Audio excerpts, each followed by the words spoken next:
First definition of the day. A postulate or an axiom, you'll see those two words a lot in geometry, is simply just a rule that is accepted without proof. Coordinates, which I've said a lot already, coordinates respond to the real number that corresponds to a location of a point, which has a lot of the same words over and over again. So postulate or axiom, you're going to see that. Those are our geometry rules. Most of them are called postulates or axioms, but they're just like facts or rules.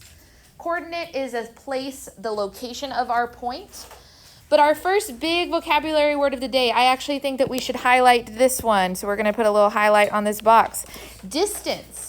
We know what distance is because we've seen the distance between school and our home, or looked up stuff on a map to see how far away it is. Geometry-wise, distance is the absolute value of the difference of the two locations or coordinates. Okay, absolute value. Do we know what absolute value is? Absolute value has to do with number lines. Like, let's say that I was looking at, we'll just jump down here to this. How far away is this coordinate point A from the number 0? How many steps away is A from 0? How many times would I have to jump to get to 0? 5. So the absolute value of -5 is 5. What is going to be the absolute value of -2? How far away is it from 0? 2. How far away is +2 from 0? 2. Essentially, absolute value is the distance with no direction. So we are essentially getting rid of negative signs. Absolute value is always positive, which makes sense because when you measure something, you never measure a desk and say, this desk is -7 centimeters. That doesn't make sense. You measure positively. So distance is always going to be positive, which means it is the absolute value. Now, the easiest way to do this when we're talking about length of segments that are on number lines is just to straight up count. So distance is like length on a number line. So if we're trying to figure out the length of AD, okay, well, here's A and here's D. That would be the line segment connecting them. How far is that? How many times did I have to jump to get from A to D? 6 times, right? 1, 2, 3, 4, 5, 6. There are 6 different spaces between A and D. So the length of AD is 6. Okay? What about DB? What is the distance or length between them? 3.5. 3.5, because I would jump 1, 2, 3, and a little bit extra, so 3.5, 3.5. How about the last one that says from C to F? What is the distance from C to F? 1, 2, 3, 4, 5, and a little bit more. I'll show that. 1, 2, 3, 4, 5.5. So 5.5 is the length of segment CF. Distance, real easy on a number line because you're just counting the distance between them or the length between them. Our second vocabulary word or phrase of the day, we're going to leave distance for a second, is called the segment addition postulate. Segment addition postulate. Now, postulate, like we said, is like an axiom, which is just basically a fact. Segment addition postulate tells us if point B is between point A and C, then segment AB and segment BC is equal to segment AC. Here's what all of that means. If B is between A and C, you see how literally B is between A and C? Then if I took the distance AB and the distance BC and added them together, what would be the full distance? If I took AB and added AC or BC, what is that full distance? AC. That is the segment addition postulate. Literally, it's just saying if you have a point in between two other points, we can take each little individual segment, add them together, and make the big one. To be considered between the points must be collinear. One thing I do want to point out here, and it's very tempting to think that the word between means in the middle. I'm not saying in the middle. That's different in geometry. I'm just saying somewhere between it. Do you notice how in the picture I gave you, B is not smack dab in the center? It just is between them in some way. That's what we mean by between. Now, you're going to hear that difference in geometry a lot. Between versus midpoint or middle. We'll talk more about that next time. But this idea of the segment addition postulate allows us to combine segments together and answer questions. So in this question right here, it says use segment addition to find the indicated length. We want to find YZ. So we want to find this distance YZ. What are the two segments that make up sorry, I said the whole wrong letters this whole time. What are the two segments that make up XZ? The 23 and the 50. Okay, so what we're going to write down, just because I want us to use correct geometry terms, is we would say that segment XY plus segment YZ would be equal to the whole distance XZ.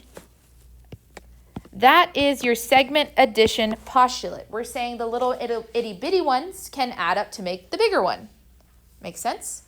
But like whoever said those numbers out loud, what this means is if we wanted to find that distance, all we'd have to do is take the distance of XY, take the distance of YZ, and add them together.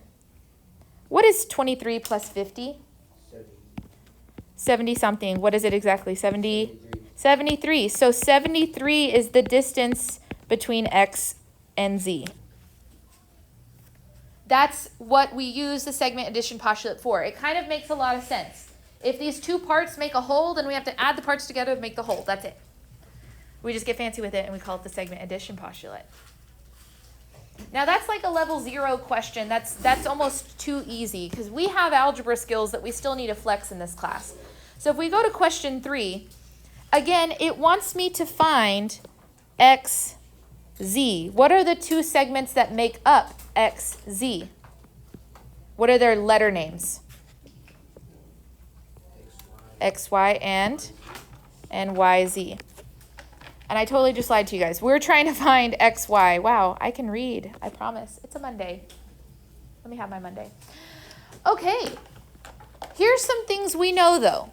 Based on the segment addition postulate, we know that XY plus YZ would be equal to the entire length from X to Z. Can we fill those in with the algebraic expressions that they gave us? What can I substitute in for the blue for XY? 3A. Okay. What can I substitute in for the YZ? 14. And what is that going to be equal to? 5A minus 4. That entire distance, it tells me, is 5A minus 4. Now, in the problem just before this, we had just straight up numbers, so we were able to like calculate. We're going to be able to calculate here, but it's going to require a bit of algebra. So now we're going to solve this equation for A. What I'm going to do, and maybe you will solve this in a different order, I'm going to subtract 5A to this side because I like my letters to be on the left side. Some of you might subtract to 3A because you don't like to deal with negatives. That's cool too, but I'm going to do this. So then I have negative 2A plus 14 equal to negative 4. We've reviewed algebra skills.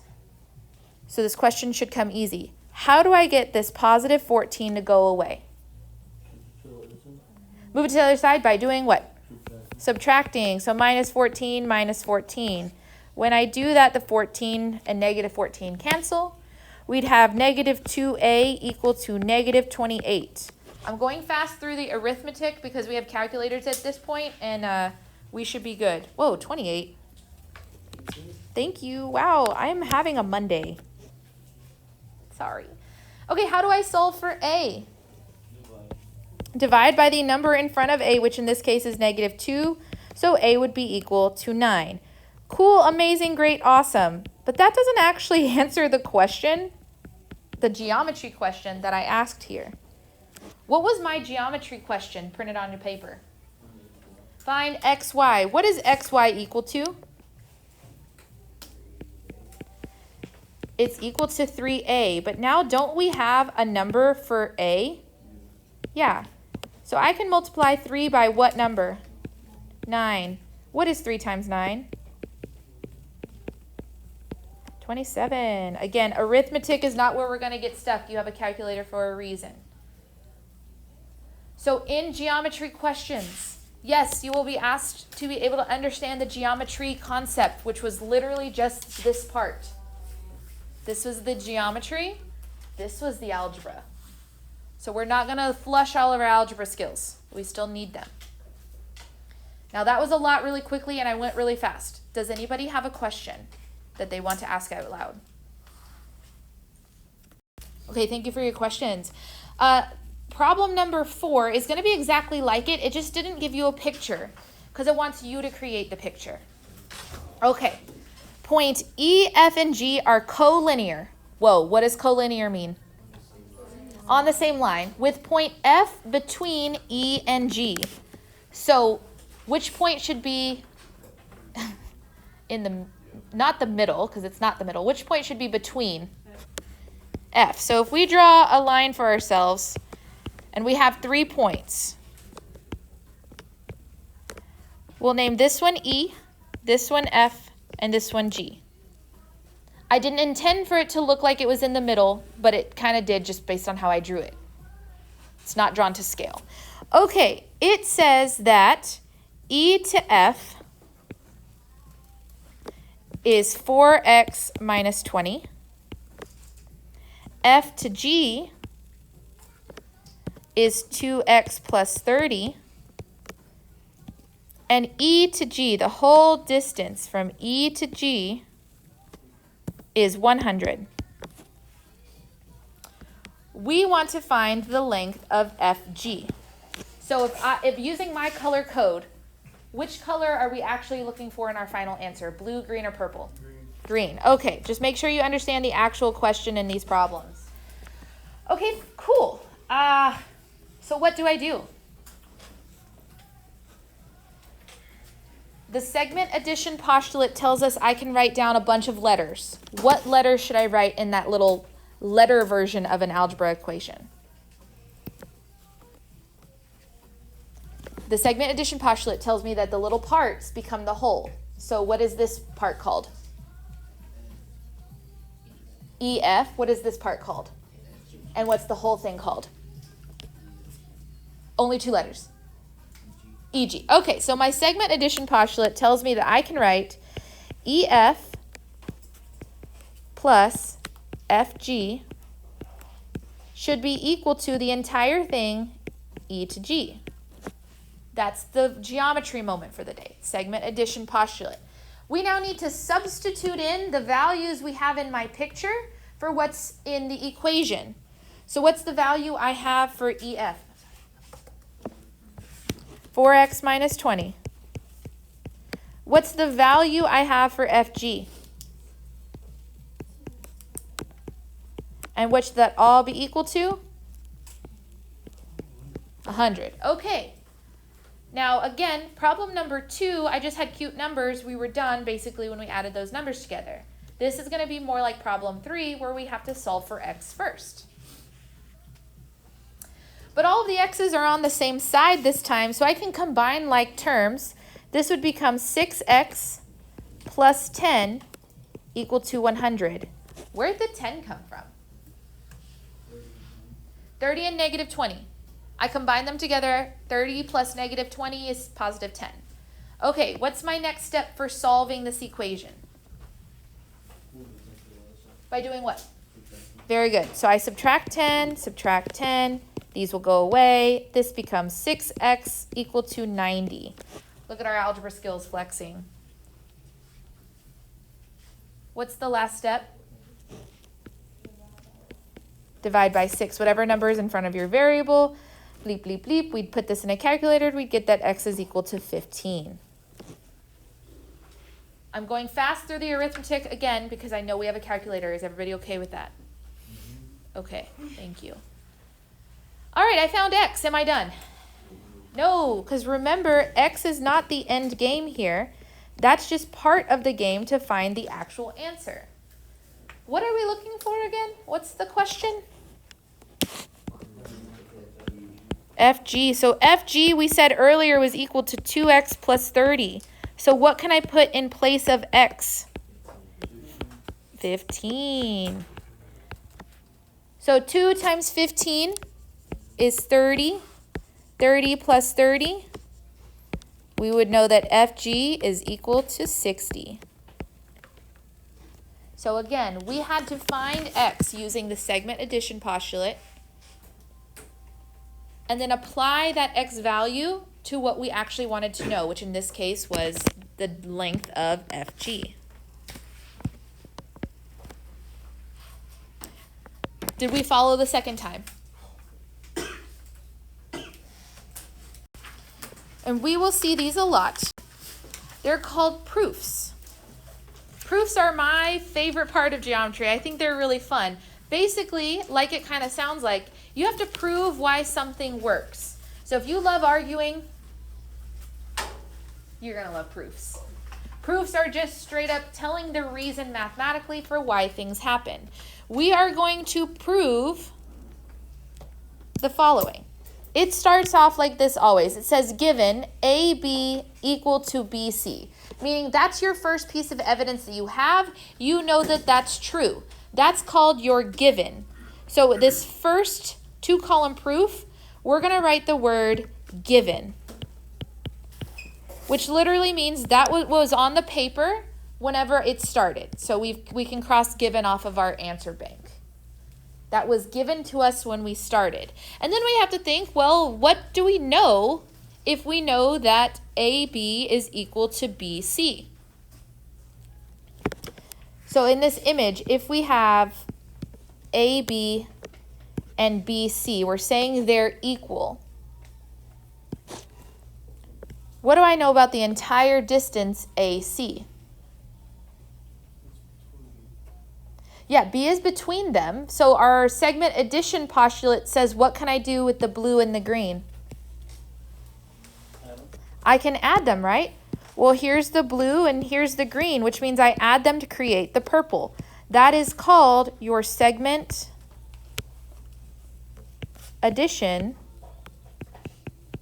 postulate. So the reason I was able to do that is because we know the two little pieces can combine together to make the big piece. It's called the segment addition postulate. Cool. The next statement on my paper here, and I'll color code it because I think it'll be helpful to color code, says AC is equal to BC plus BC. Why all of a sudden did it go from being blue and green to green and green? It says BC. Mm-hmm. Why am I allowed to do that, though?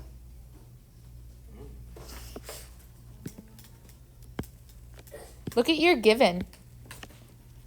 What is the blue thing exactly equal to? The green thing. If we were given that A, B, and BC are congruent, we'll work on that word next time, then we know that we can substitute one for the other.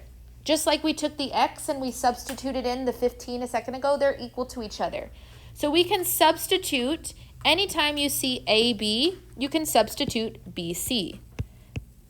That's going to be our reason. We can substitute values that are equal to each other in a proof.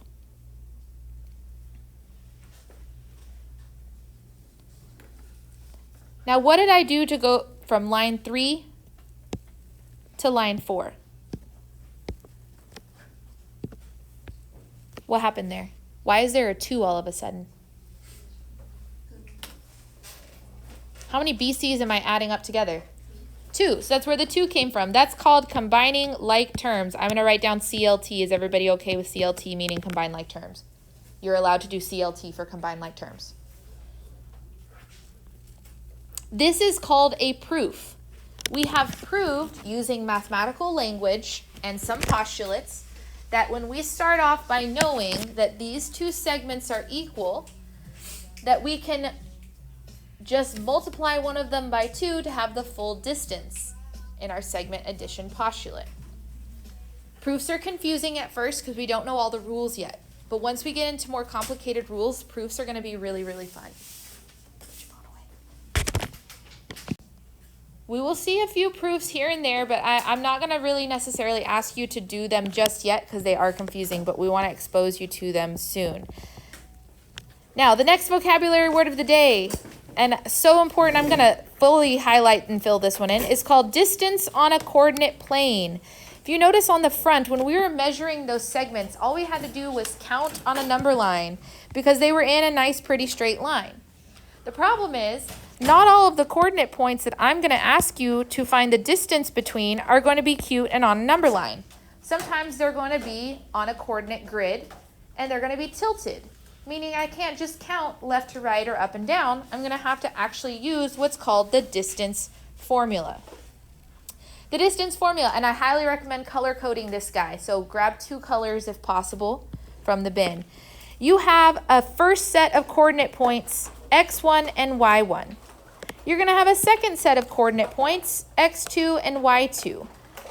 And they are going to go into the distance formula exactly where they're labeled in the formula. So the formula itself is distance is equal to giant square root of x2 minus x1 squared plus y2 minus y1 squared. This is essentially, if you remember from middle school, which has been a minute, this is essentially Pythagorean theorem solved for the hypotenuse. You don't need to know that yet. But if you want to connect it to something that you've learned before, this is truly Pythagorean theorem solved for the hypotenuse. And if you're like, those are 1,000 words that I don't know, that's okay, I got you later.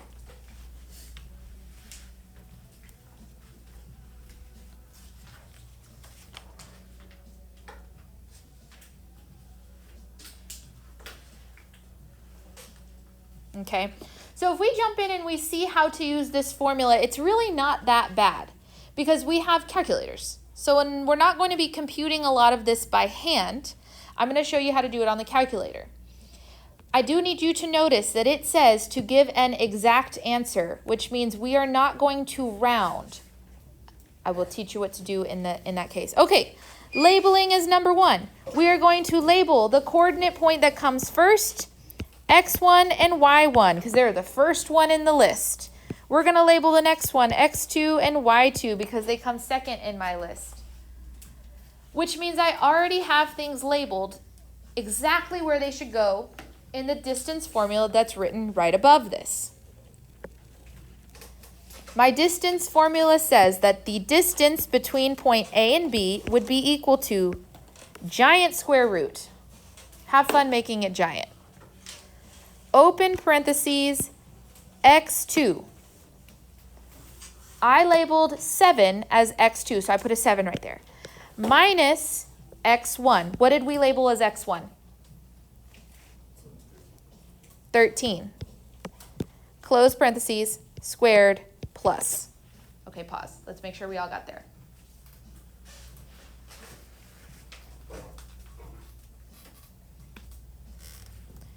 Open parentheses, y2. What did we label y2? 10. And I'm going to subtract y1. What did we label y1? 2. Close parentheses, squared. Okay. Okay, once we type it in, what do you guys get from your calculator that it tells you the distance is? The distance should be 10. Now, because we're measuring stuff, and this is geometry, and it's all about units of measure and what we're measuring, we're going to include units behind everything that we do. If it doesn't tell you you're measuring in feet, meters, miles, seconds, all those things, you say units. That way we practice always putting a number answer behind it for a coordinate grid or for a problem.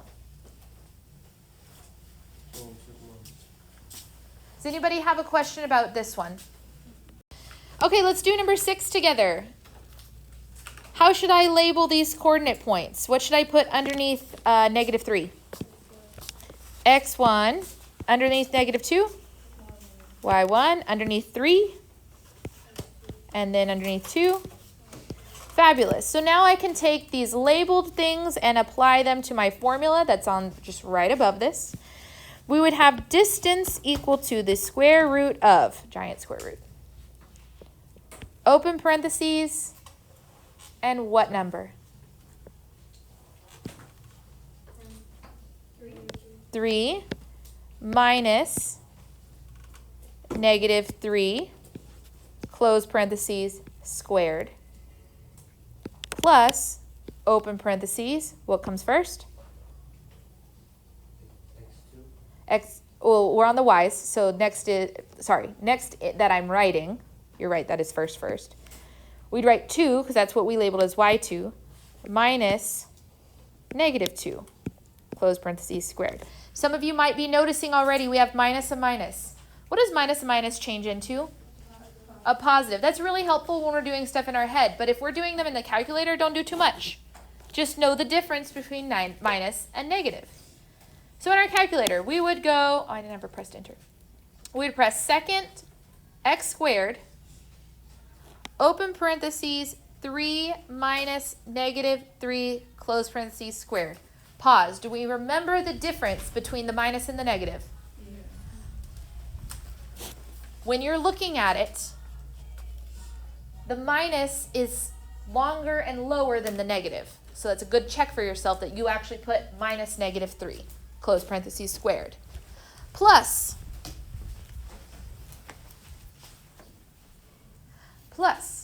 open parentheses, we have 2 minus negative 2, close parentheses, squared. Notice I didn't simplify the minus and minus to a plus because I'm going to let the calculator do it. When you press go, what do you get on this one? Cool, great, awesome. The problem is that the paper said to give an exact answer. We got that D is approximately equal to 7 point, what was it? I already forgot. 7.211. Yeah, that's not good enough. So here's what we're going to do when you get a decimal answer out of your calculator. Follow along on my calculator screen with me. You're going to recall the previous answer by going second, enter. Do you notice how it just retyped everything for me? Yeah. You're going to go to the very, very front of this problem. So you're going to click the left arrow like 1,000 times until you're flashing over the fancy square root. And you're going to delete the square root. Pow.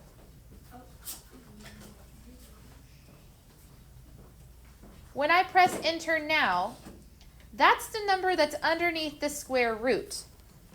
That's not a perfect square, which is why our answer came out to an ugly fraction. So instead we do this. You take that number you got, which we got 52, and you say distance is equal to the square root of whatever you got out of the calculator. You put the square root back. I know we just deleted it. It's still there. I just have to take it and put it underneath the square root myself. Now, if we think about the number 52, isn't 52 2 times 26? And isn't 26 2 times 13?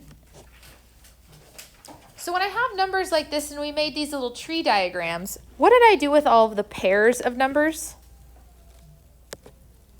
What happened to them? Like first, second day of school, what did we do with those pairs?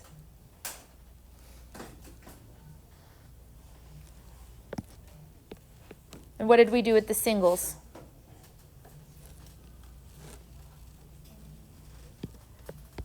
So if we remember, pairs get to come out, singles have to stay in. So the actual answer here, when we get a decimal answer out of our calculator like we did here, that is not an exact answer.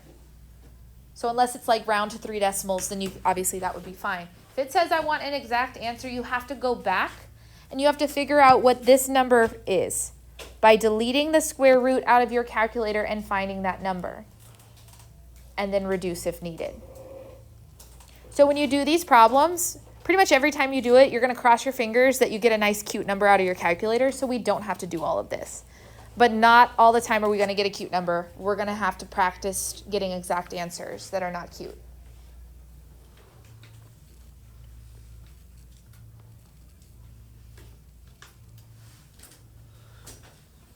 Okay, any questions about the distance formula? We're going to be using the distance formula a lot.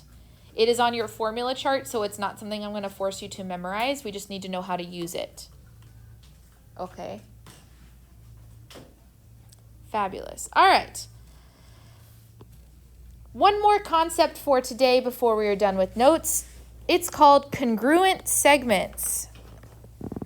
Congruent segments. This is also pretty important. We're going to use that word congruent a lot. Does anyone know what the word congruent means?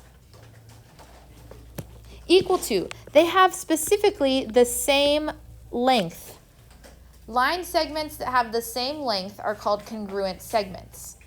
We use a couple symbols to talk about congruent segments. This one specifically is a very geometry concept where there's an equal sign with a little wavy tilde above it. That is the congruent to symbol. So if you notice here, we are saying the lengths are equal, which means the segments are congruent. See how the symbol changed from equal to congruent? That's talking about how the segments are the same length. The lengths are equal, so the segments are congruent. Additionally, there is a second notation you'll see me use and books use and things on the internet use to talk about congruent. Do y'all notice on this line segment A, B, and C, D, there's this little tick mark? That's the symbol for congruent. So when you see a tick mark on a line segment and a tick mark on another line segment, that's us saying, well, these two are the same. They are congruent. So questions we might start to ask you are going to be like this last problem, number 7. Eventually, my question to you is going to be, are JK and LM congruent? Meaning, I want to know if they have the same length. So we need to figure out their length. If we plot these points, J is at -3, 4. So -3, 4 is here. We've practiced plotting points before. This is the X side-to-side direction. This is the up and down direction. K is at 1, 1. So that's here. That's one line segment. We have -1, -3. That's L. And 3, 0. That's M. Just by looking at this picture, we cannot tell if these are congruent segments, because we can't just sit here and count our number line to see if they're the same length. Instead, we are going to have to find the distance formula for both JK and LM. I will do JK, y'all will do LM, and we'll work it together. So if I was finding JK using the distance formula, I would have x1 and y1, and then x2 and y2. That would be my labeling. So when I filled in my formula, we'd have the distance of JK to be 1 minus -3, close parentheses squared, plus 1 minus 4, close parentheses squared. And we would type that into our calculator. Did we follow me plugging in all the things to that formula? Formula from the middle of your page. Okay, so I go second x squared, oops, and don't do that because I just broke it. Second x squared, we have parentheses 1 minus -3, close parentheses squared, plus open parentheses 1 minus 4, close parentheses squared. Pow, when I do that, I get a nice pretty number, and I'm really grateful because I didn't have to go do any of that stuff with the deleting of the square root and the breaking down the number.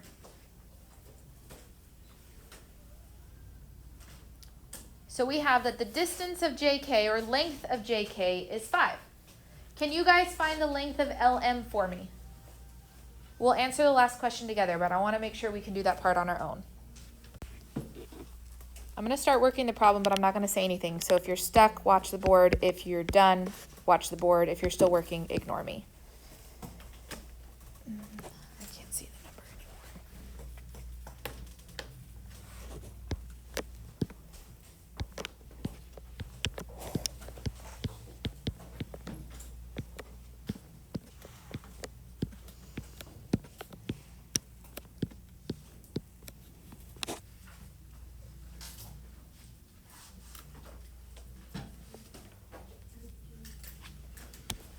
What did we get when we pressed go on our calculator?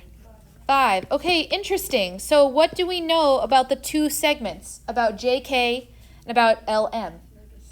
They're the same. If they are the same length, are the two line segments congruent?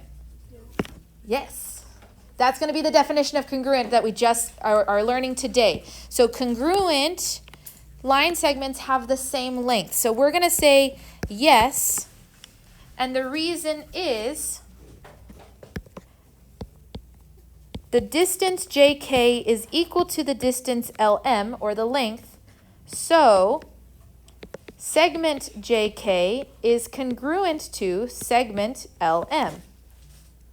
If the lengths are equal, which they are, we got 5 for both, then the segments are congruent to each other. So we use the congruent equal to sign with the little tilde above it.